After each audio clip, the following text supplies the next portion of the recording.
Sejam todas muito bem-vindas. Sou a doutora Angélica Rabelo, sou pediatra, tenho um programa de orientação de sono infantil que ajuda mães, bebês e famílias aí de 0 até os 3 anos de idade a conseguir ter de volta a qualidade de vida através das noites bem dormidas, que é o que nós precisamos, né? E eu, de fato, converso com vocês sempre aqui, quem já vem me acompanhando. Tati, um beijo. Quem já vem me acompanhando sabe que a minha missão aqui, a minha visão maior é fazer com que a mãe e o bebê sejam vistos de forma igual, de forma igualmente importante. Não tem aí o bebê é mais importante ou a mãe é mais importante. Os dois precisam ser vistos de forma igualmente importante na relação. E é isso que a gente busca trazer para vocês aqui. Quem não viu a live de hoje cedo, meu Deus do céu, eu vou ter que dar um jeito de soltá-la para vocês, porque foi surreal, né? Quem estava aqui e assistiu, tenho certeza que aproveitou muito. Combinado? Já demos aí 2 minutinhos para entrar todo mundo, então vamos começar, certo? Andy, sua linda, obrigada. Minha aluna também. Beijo, beijo. Meninas, então o tema da nossa live de hoje, da nossa aula de hoje, um tema tão importante que vocês precisam sempre ter em mente. Deixa eu abaixar o som aqui. Que vocês precisam ter em mente, né? Chorar nem sempre é sinal de sono ou de fome, correto? Vou silenciar um pouquinho vocês. Deixa eu ver aqui só um minutinho. Peraí. A Júlia falou a live de ontem também, bonitinha. Acho que todas estão muito bacanas, né? Mas então, no tema de agora, vamos focar aqui nesse, depois a gente conversa dos outros que vocês perderam um pouquinho. Mas pra gente focar aqui, o tema de hoje, então, chorar nem sempre é sinal de fome ou de sono. Né? Quantas vezes a gente escuta isso, né, o tempo inteiro, que o bebê chora porque tá com fome, que chora porque tá com sono, né? Olha, gente, não existe, tá? Eu, pelo menos como mãe e como pediatra, eu desconheço alguma coisa que seja mais angustiante para uma mãe do que ver o seu filho chorando. Se vocês têm alguma coisa que vocês acham mais angustiante, tirando a doença, né, gente? Tirando a doença. Tirando o filho doente, pelo amor de Deus, ninguém nem vai pensar nisso, mas tirando, no cotidiano, tem alguma coisa mais angustiante, tá? Que te traga mais aflição do que ver o seu filho chorando, e principalmente aquele choro demasiado, aquele choro que você não sabe como resolver, que tudo que você faz vai por água abaixo, que não funciona, que as coisas não fluem. Me diga se tem alguma coisa mais angustiante do que ficar com o seu filho chorando sem você saber por quê, sem entender o que está acontecendo. E o povo palpitando ali, né, na sua cabeça. Aquele choro que parece descontrolado, aquele choro que você não sabe o que fazer. Tudo que você tenta, não resolve. O bebê continua chorando, e chora, e briga. Olha, as meninas falando, choro de cólica, às vezes enlouquece, verdade. A Elane também, verdade. Pois é muito complicado. Eu lembro, deixa eu tirar vocês aqui, eu lembro como se fosse assim, juro por Deus, como se fosse hoje. Quando o meu bebê, né? Meu filho já tá enorme agora, mas quando o meu filho mais velho era um bebezinho, pequeno ainda, pequeno, 3 meses, recém-nascido, muito pequenininho. Eu lembro disso, do choro dele. O choro dele me deixava aflita, me deixava angustiada, desesperada mesmo. E eu lembro que eu ia para a varanda e eu ligava para um professor que eu tive de pediatria, que eu amo de paixão, doutor Luciano. Com certeza não vai estar aqui hoje na live, não é muito a vibe dele, eu acho, mas doutor Luciano ligava e falava, Luciano, socorro, o que mais que eu posso fazer? Não tem nada mais que eu possa fazer. E eu lembro que eu ligava desesperada, aquilo me corroía por dentro, me deixava mal mesmo, como mãe, sabe? E, gente, eu era igualzinho vocês aqui, igual a maioria. É mãe de primeira viagem, né? Eu não tinha nem de longe, o conhecimento que eu tenho hoje. E eu lembro que aquilo me corroía por dentro, me deixava aflita, me deixava mal. E eu não sabia mais o que fazer. E eu fazia tudo que vocês podem imaginar. Tudo que vocês fazem, eu já fiz também lá no meu primeiro filho, nos primeiros meses de vida dele. E ligava para o professor e fazia as coisas e nada, né? E nada resolvia. E eu não entendia naquela época o que acontecia, né? Eu não entendia como resolver, eu não sabia como resolver aquilo. E eu era igual vocês, mãe, primeira viagem, tudinho, sem nenhuma diferença, tá? Eu só era formada, porém não tinha metade do conhecimento, metade não, nenhum milésimo do conhecimento que eu tenho hoje. E eu lembro perfeitamente quanto eu sofria com isso. E eu imagino que a angústia de vocês seja muito parecida, né? Porque eu acho que quando a gente é mãe, a gente se envolve com aquele processo, a gente realmente se angustia querendo resolver tudo, querendo dar um jeito de tudo, né? E o choro, soltar vocês um pouquinho. E o choro, ele é realmente uma coisa extremamente estressante. O choro do nosso filho, principalmente do nosso, tá? Se você escuta o choro de um outro bebê, é diferente de escutar o choro do seu bebê. O seu sentimento é diferente. Então, quando você escuta o choro ele é altamente estressante. Teve até um estudo que fizeram, que, gente, olha só, esse estudo foi muito interessante, muito mesmo. Pegaram pais, tá? Pai e mãe. Pegaram pais e mães e colocaram, deixa eu silenciar um pouquinho, e colocaram para ouvir o choro de um bebê, durante um período de tempo. Era um tempo curto, era coisa de 1 minuto, 2 minutos, eu não lembro exatamente os detalhes aí do tempo, da duração, da metodologia. Mas colocaram os pais para ouvir o choro dos bebês. E aí, colocaram durante aquele tempo, que já era um tempo determinado, era uma gravação de um choro, e colocaram para esses pais. E aí, depois fizeram os pais individualmente anotar, escrever quanto tempo, né? Relatar quanto tempo tinha durado aquela gravação com o choro. Olha só, colocaram os pais para ouvir uma gravação de um choro de bebê, que tinha um tempo curto ali, era coisa de 1 ou 2 minutos. E depois fizeram esses mesmos pais que ouviram o choro relatarem individualmente, cada um, sem conversar um com o outro, relatar quanto tempo tinha durado aquela gravação. E, gente, vocês não estão entendendo. Todos os pais, né, pais e mães, todos os pais relataram muito mais tempo do que realmente tinha a gravação. Por que ninguém errou para menos? Né? Todo mundo ali errou para mais. Falou que o choro durava muito mais tempo do que realmente durava no áudio, né, na gravação que eles ouviram. Isso foi um estudo científico mesmo, para poder analisar a nossa percepção em relação ao choro infantil, em relação ao choro do bebê. E aí, esse estudo mostrou que a nossa percepção ela é absurdamente alterada em relação ao choro, em relação ao tempo de choro. E mostrou que o quê? Que o choro é um evento que realmente causa um estresse muito grande na gente. Ele é um choro que para a gente também é intolerável, que também é difícil aguentar muito tempo ouvindo aquele choro. Então, isso serviu para a gente entender que a nossa percepção em relação ao choro também é diferente. E por isso, e muitas vezes por isso, nós somos tão reativos em relação ao choro. E aí nós tentamos achar logo uma causa para resolver correndo aquilo ali, só que raramente funciona. Quando a gente está ali, ó, no meio daquele chororô, daquela brigalhada, daquela gritaria, raramente as ações imediatas funcionam e resolvem, né? Por que ninguém errou para menos, né? Podia ter errado, mas o choro é altamente estressante. Então, o fato é que sim, soltar vocês aqui. Quanto tempo vocês aguentam? Me conta aqui. Quanto tempo para vocês é tranquilo ouvir o choro? É difícil, né? Então, é fato que, sim, o choro é uma forma de comunicação. Olha só, ninguém está dizendo que o bebê não se comunica chorando. O choro é sim. Olha, a Dani falou que trabalha em UTI e achou que ia dar conta, mas que o filho da gente é totalmente diferente. Ô, Dani, mas foi o que eu falei aqui no comecinho, exatamente. A percepção que a gente tem quando o choro é do nosso bebê, ela é muito pior do que quando o choro é de outro bebê. Gente, eu consigo entrar numa maternidade com 10 leitos, com 15 leitos, ouvir o choro de todo mundo e entrar normal e sair normal, sem aquilo me abalar em nada. Imagina as mães, cada uma com o seu bebê chorando. Entende? Aquilo, para mim, é tranquilo. Para mim. Por quê? Porque o meu cérebro já acostumou, porque eu estou ali a trabalho, porque é diferente a minha percepção em relação ao choro. É isso que a gente tem que entender. A nossa percepção é diferente.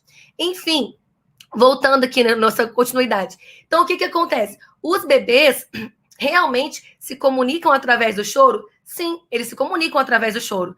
Mas o choro é a única forma de comunicação desses bebês? A única forma que o seu bebê se comunica, que o seu filho se comunica, é chorando? Engano seu se você está achando que é. Engano seu se você acha que ele se comunica apenas chorando. O seu bebê se comunica por gestos, por olhares, por balbucios, por movimentos. O seu bebê se comunica com a linguagem corporal também. O seu bebê não se comunica só com o choro. Por mais que o seu bebê seja pequeno, médio, grande, às vezes o seu bebê é grandão e ele chora com frequência. Só que ele, de fato, está tentando se comunicar de outras formas também. Porque existe a linguagem corporal. E se a gente sabe que existem milhares de formas de comunicação, por que a gente se atenta só ao choro? Digam para mim. Olha só, além da minha experiência como mãe, de verdade, tá? Muitas vezes, muitas e muitas vezes, eu ouso dizer para você que o choro... Deixa eu liberar vocês aqui. Eu ouso dizer para vocês que, na grande maioria das vezes, o bebê vai te dar outros sinais antes do choro. Quase 100% das vezes, os bebês vão te dar outros sinais antes de chorar. E eu te falo isso não é só como experiência de mãe. É como experiência principalmente de pediatra também. Por que isso, gente? De verdade, pensem aqui, tá? A gente já entendeu que os bebês comunicam com o choro e que existe a linguagem corporal. Mas olha só, eu trabalhei muito tempo em maternidade. Muito tempo mesmo. E olha, o pessoal que estava aí na UTI neonatal, olha só. Olha que interessante. Tem estudos que mostram... Quando a gente trabalha com neo, né, com bebezinhos muito pequenininhos, a gente precisa entender os sinais deles. Né? Eles não se comunicam falando o que sentem, então a gente tem que entender os sinais. Isso na pediatria é muito evidente, né? A criança não fala para você sempre o que ela está sentindo. Então você precisa aprender a perceber outros sinais, a fazer a leitura da linguagem corporal daquela criança, daquele bebê. E isso a gente tem que trazer para nossa realidade. Quando a gente tem um bebezinho muito pequenininho e que a gente acha que ele só comunica no choro, a gente não está enxergando outros pontos. Olha só que estudo legal também que fizeram em UTI neonatal. Quando a gente tem um berçário, muitas vezes, algumas de vocês já devem ter visto, quando o bebezinho está ali e ele simplesmente teve um problema de peso ao nascimento, ou a glicose começou a baixar, a gente faz um furinho no pezinho, né? A gente faz ali o destro, ou como algumas pessoas chamam, de HGT. Se a gente faz ali esse furinho no pezinho... Deixa eu só fazer uma coisa aqui rapidinho, gente. Peraí. Deixa eu só tirar aqui. Pronto. Tô só ocultando o vídeo aqui. A gente tá falando de uma coisa, o pessoal perguntando de desmame, né? Então, vamos focar aqui. Voltando, então. Teve um estudo muito interessante que faz, quando o bebezinho tem algum problema de ganho de peso, a glicose abaixa ali um pouquinho, o que acontece? A gente tem que fazer o HGT, a gente tem que fazer o destro desse bebê, que é medir com frequência o açúcar do sangue daquele bebê, para evitar que ele faça a hipoglicemia, que com certeza vocês já ouviram por aí. Só que, mesmo assim, vocês já viram, quando a gente fura o pezinho do bebê, o que acontece com o bebê? Ele chora. Por quê? Porque dói, certo? Mesmo o choro de dor, olha só que interessante, mesmo o choro de dor nesses bebês, foi feito um estudo que antes do choro tem duas reações, dois sinais que esse bebê dá antes de chorar, mesmo sendo o choro da dor. E sabe quais são os sinais? Quando você fura o pezinho, o calcanhar ali do bebê, para poder fazer a glicose dele, poder medir a glicose dele e ver se ele teve ou não hipoglicemia, se ele está ou não em hipoglicemia, primeira reação desse bebê, o primeiro sinal que ele dá é puxar a perninha do outro lado, a perninha contralateral, que a gente chama. E depois ele puxa a perninha que você furou. Isso é questão de menos de 1 segundo, é 0,4 segundos puxar de um lado e depois puxar a outra, 0,7 segundos. E só depois de 1,8 segundos é que ele chora.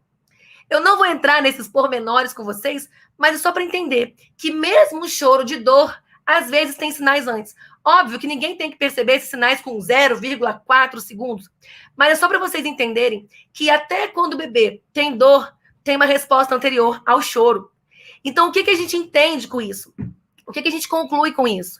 Que sim, o choro é uma manifestação de diversas situações relacionadas ao bebê. O choro pode ser, sim, uma manifestação que ele está com frio, que ele está com calor, que ele está com fome, que ele está com sono, que ele está com dor, que ele está com refluxo, assado, enfim, 1 milhão de coisas. A gente pode entender que o choro faz parte da manifestação. Porém, quando a gente analisa nesses pontos e a gente vai entendendo o que os estudos trazem para a gente entende que sim, existem outros sinais antes, que nós às vezes não vemos, mas existem. E muitas das vezes, o choro é de fato a manifestação mais tardia daquele evento. Então, se a gente entende que o choro é uma manifestação mais tardia, a gente tem que fazer o quê para tentar segurar ou evitar o máximo possível essa situação que é altamente estressante para a gente e para eles, que é o choro? Nós temos que nos trazer como antecipação, perdi a palavra. Temos que nos antecipar, perdi a palavra. Temos que nos fazer antes daquela situação, nos preparar antes daquilo. É essa antecipação que vai dar a segurança para o bebê, essa antecipação que vai fazer com que a gente não entre na mesma pilha que eles entraram ali. Então, chorar, o bebê chora por fome? Sim, chora por fome, chora por sono, chora por N coisas.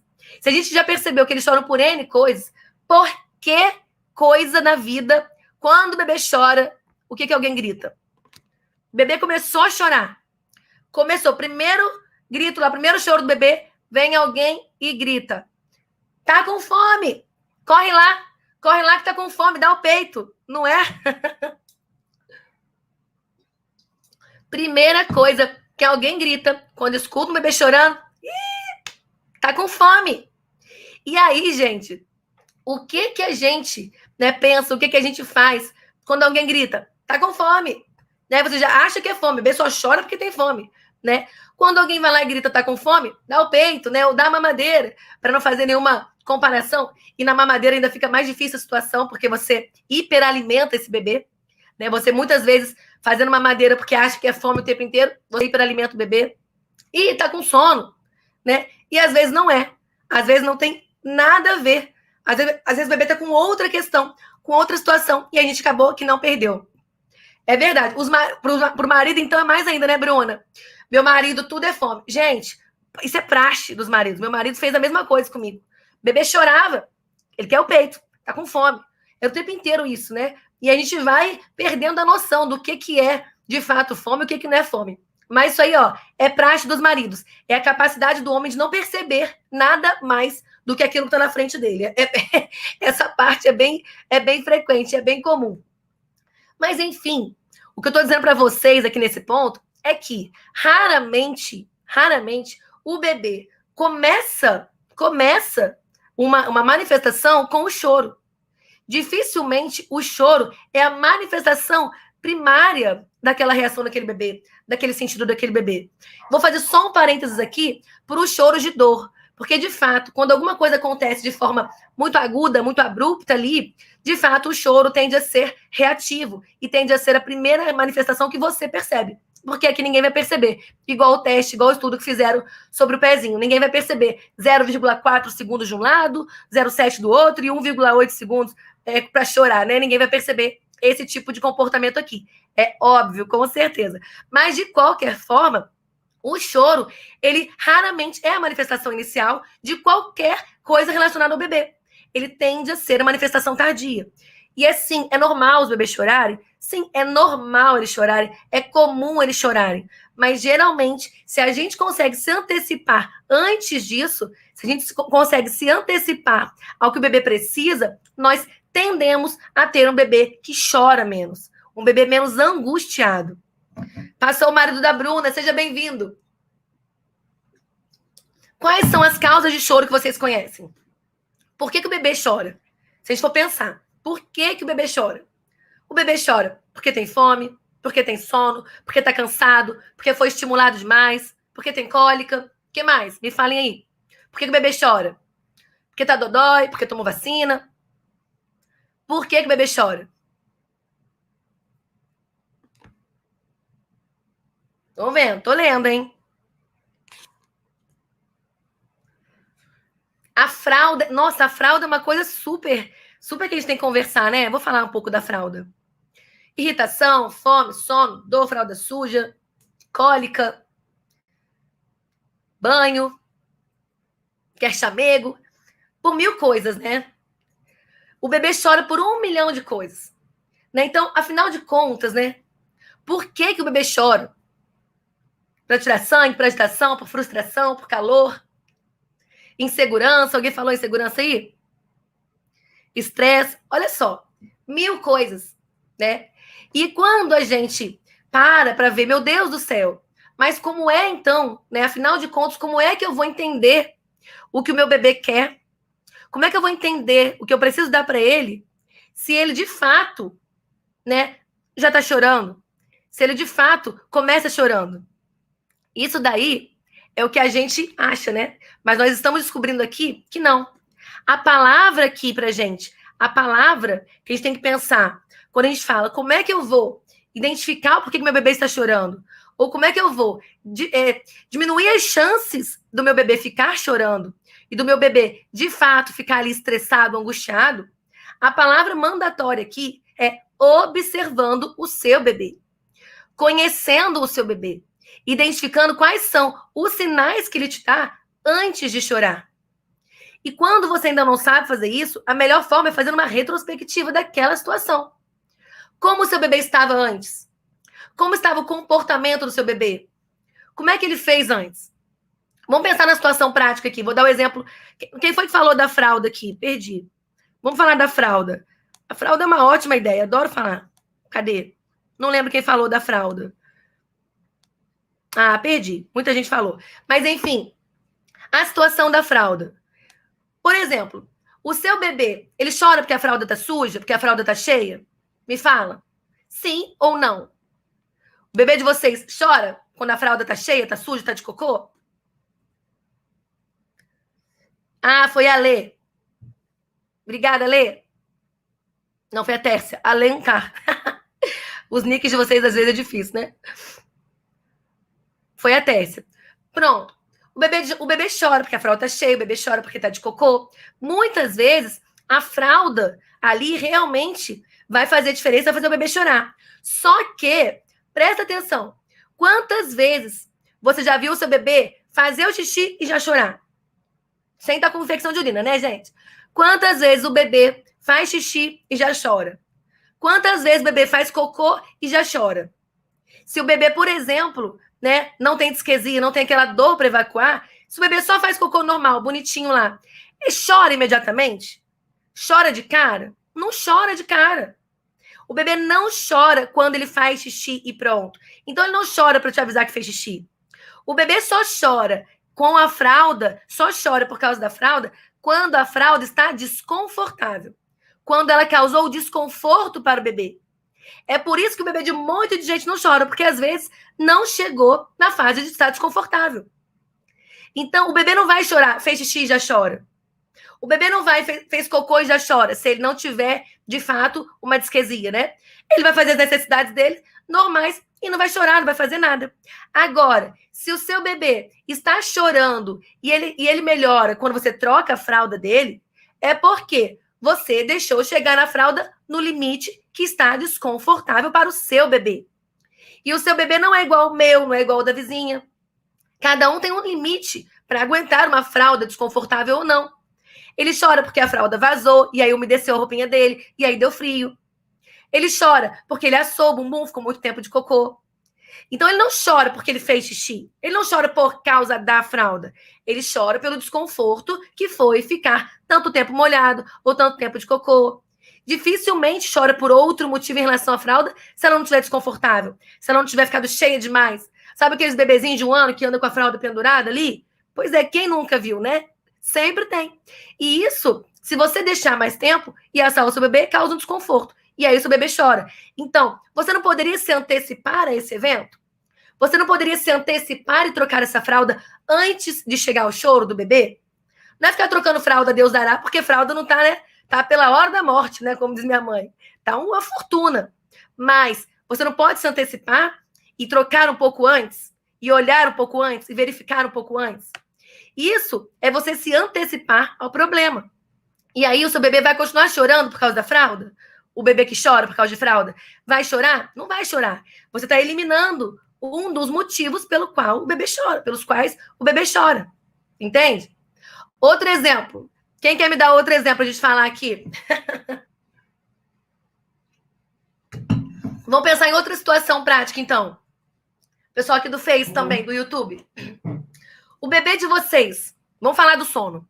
O bebê de vocês simplesmente tá ótimo, maravilhoso, brincando. No mesmo segundo, no segundo seguinte, ele já abre o berreiro, chora. Chorou, imediatamente ele dorme? O bebê de vocês é assim? Tá ótimo, brincando, interagindo. De repente, o bebê de vocês abre um berreiro, chora e de repente ele dorme. Algum bebê de vocês aqui é assim? Com sono? Tá tudo ótimo, grita, chora e dorme na mesma hora? Acho pouquíssimo provável que tenha algum bebê que reaja dessa forma aqui. Mas o que acontece? Como que é o seu bebê? O seu bebê, ele tá ali... Deixa eu silenciar um pouquinho aqui. Ou o seu bebê tá ali, interagindo. Aí, de repente, seu bebê começa a perder concentração na brincadeira, começa a ficar mais disperso, fica com o olhar mais vidrado. Aí, de repente, ele coça a orelha, aí ele bate na orelha, aí ele coça o olho, aí ele boceja, e aí depois ele chora. Geralmente, qual que é a sequência do seu bebê? Seu bebê tá brincando, lindo, maravilhoso, abre o berreiro e dorme? ou o seu bebê tá ali brincando, interagindo, começa a interagir menos com a brincadeira, começa a se distrair um pouco mais, fica com o olhar mais vidrado, aí desconcentra da brincadeira, aí coça a orelha, bate na orelha, coça o olho, boceja, e depois ele chora. Olha quantas coisas acontecem antes do seu bebê chorar. Quantos eventos acontecem antes do bebê chorar? Às vezes a gente não percebe. Porque 1000 vezes a gente está fazendo outra coisa, está ocupada, a vida é corrida. Mas se você não começar a perceber esses pequenos sinais, você vai ter um bebê que chora para dormir. Que o choro é o sinal de fome, que o choro é o sinal de sono, que o choro é o sinal da fralda suja.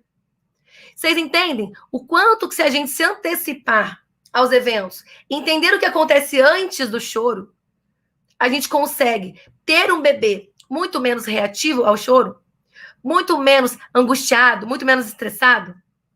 É importante que a gente pense isso.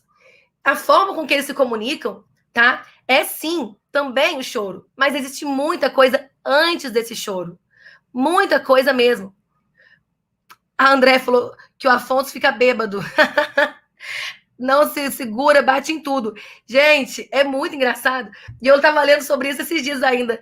Andréia, o bebê, ele perde a coordenação motora. Olha só isso, é importante. Para quem tem bebês maiores aí, os bebês eles perdem a coordenação motora, tá? Quando eles estão ficando com sono. É um dos sinais. Então, se o seu bebê começou a tropeçar, bater nas coisas, né? Começou a dar cabeçada, cair, e tropeça, cai toda hora, e o bebê que não é de cair toda hora, pode ter certeza que tem sinal de sono aí, porque eles perdem a coordenação motora. Um dos principais sinais antes do choro.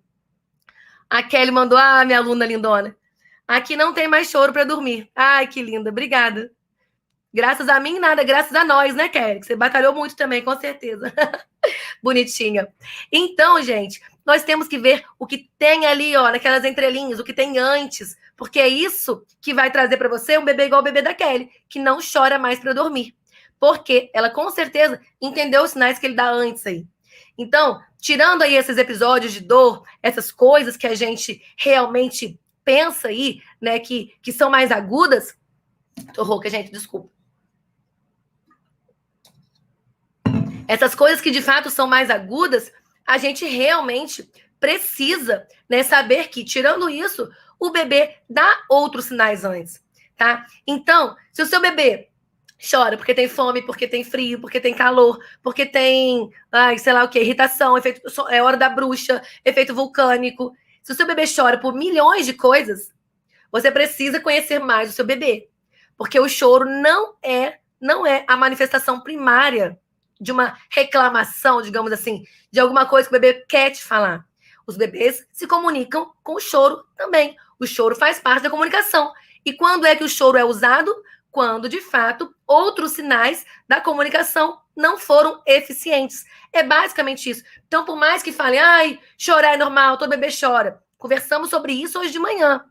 Conversamos sobre essa teoria hoje de manhã, né? Sobre o que a sociedade fala que é normal, sobre essa naturalidade aí, né? Conversamos sobre isso. E eu chamei para você, eu chamei não, né? Eu trouxe aí, nosso querido Pierre, eu trouxe a teoria que eu falei para vocês da ilusão naturalista, né? Então temos que pensar isso daí. Então, depois eu vou soltar essa aula para vocês, que foi realmente uma aula para a vida. É uma palestra que eu vou fazer, na verdade, dando um spoiler aqui para vocês. Mas, de qualquer forma, tá? É importante que vocês pensem que outras coisas estão permeando aí a vida de vocês, o bebê de vocês e a relação que vocês têm com eles. Então, precisa, sim, olhar o bebê de uma forma diferente, tá? Ai, Andréia, sua linda. Andréia é outra aluna minha, mandou. O Afonso também já não chora. A doutora o quê? Perdi. Ih, sumiu. A doutora ensina a gente a perceber os sinais. Ai, que linda. Obrigada. Muito trabalho duro de vocês também, tenho certeza. Trabalho daqui que vocês trabalham daí também. E aí todo mundo dorme. E aí fica bom, né? Então, sabendo que, qual que é a dica que eu quero que vocês fiquem na cabeça aqui? Sabendo que o bebê de vocês não tem o choro como a manifestação primária dos eventos dele, vocês precisam aprender a conhecer o bebê de vocês e se antecipar aos problemas que você sabe que levam ao choro. É assim que funciona. É esse o caminho. Ana, sua linda, que saudade. Aprendi a observar e perceber os sinais do meu bebê no posse. Ai, que linda. Ana, me manda um direct, quero falar com você. Sua lindona. Beleza, gente? Era isso que eu queria falar para vocês. Então, chorar nem sempre é sinal de fome, nem sempre é sinal de dor, nem sempre é sinal de cólica, nem sempre é sinal de hora da bruxa, nem sempre é o sinal que você acha que é, nem sempre é o sinal que o marido grita, dá o peito, tá com fome. Nem sempre é isso. Mas tem milhares de coisas que acontecem nesse permeio aí que você precisa ficar mais atenta. Combinado? Certo? Josi, minha aluna linda, obrigada pelo carinho. Você é uma fofa. Eu e minha bola de cristal, né, Josi? Meninas, olha só. Amei essa conversa com vocês aqui hoje. Vocês perguntam tanto sobre os sinais. Eu acho que vai abrir um pouco a cabeça de vocês. Vale muito a pena vocês pensarem nisso daí, tá? Vou tentar liberar essa aula que foi feita hoje de manhã, porque realmente foi uma aula sensacional. Nessa palestra que eu vou dar aí, vocês devem ver por aí em alguns lugares depois. Mas vamos conversando sobre isso. E olha só. Então, olha, muito obrigada pela presença. Pessoal do Facebook, do YouTube, do Instagram. Obrigada por tudo. Vocês são muito queridos, muito especiais. Parabéns para todo mundo aí que está seguindo as orientações, colocando em prática e me mandando as mensagens por direct. Muito obrigada pelo carinho. Fiquem com Deus.